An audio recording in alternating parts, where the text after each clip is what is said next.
It reflects the message that the church is about, which is God loves us, Jesus Christ died for us, salvation is for all of us, and His mercy and grace is what gets us through even when we've not been so good, okay, and even when we're facing tough times. Now, the other part of it is that the music reflects the creativity of our community. Lord, I thank you. I thank you for this. Lord, I thank you. I thank you for that. Right about down 2 o'clock.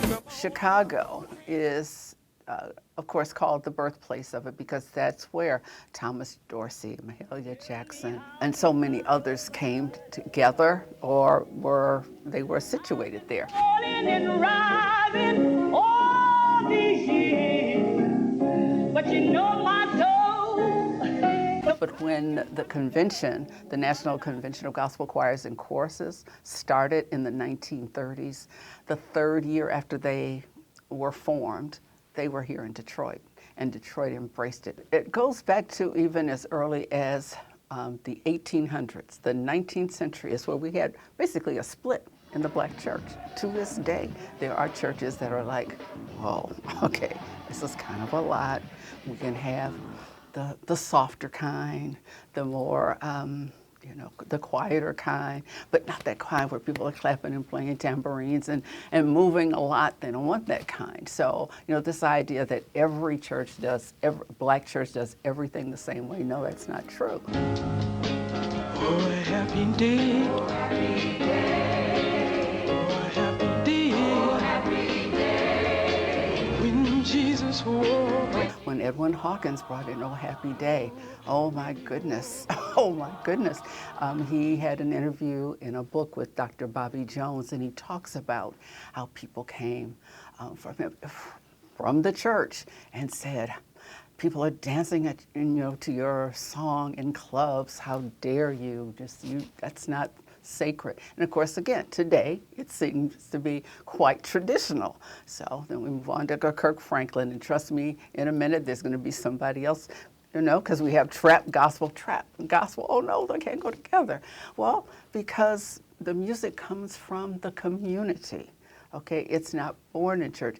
Let's just even say, when we think about Twinkie Clark and You Brought the Sunshine, she wasn't supposed to be listening to secular music, but she loved Stevie Wonder.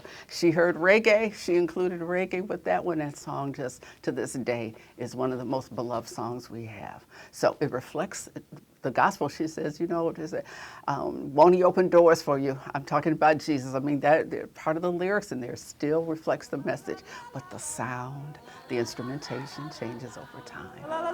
Let's party. He taught me how. Some people are like, we want to sing quietly, we want to sound, let's just say, more European, and then there are others that we want to be ourselves. And so there was that split. So there's, I want to say, yeah, there continues to be that kind of dichotomy.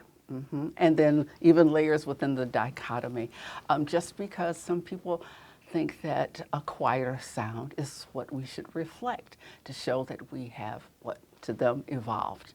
Okay, and to other people, it's like we want to sing the way that it reflects who we are, and we have a range of sound. In my first book, When the Church Becomes Your Party, the last chapter is about Christian rap, and so I talk about how, in some ways, if people could just step back before they say, "Oh, that's not what we are." Okay, so.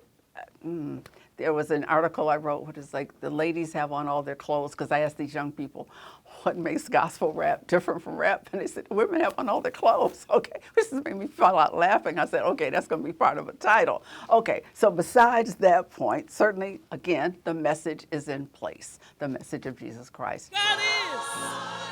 God is.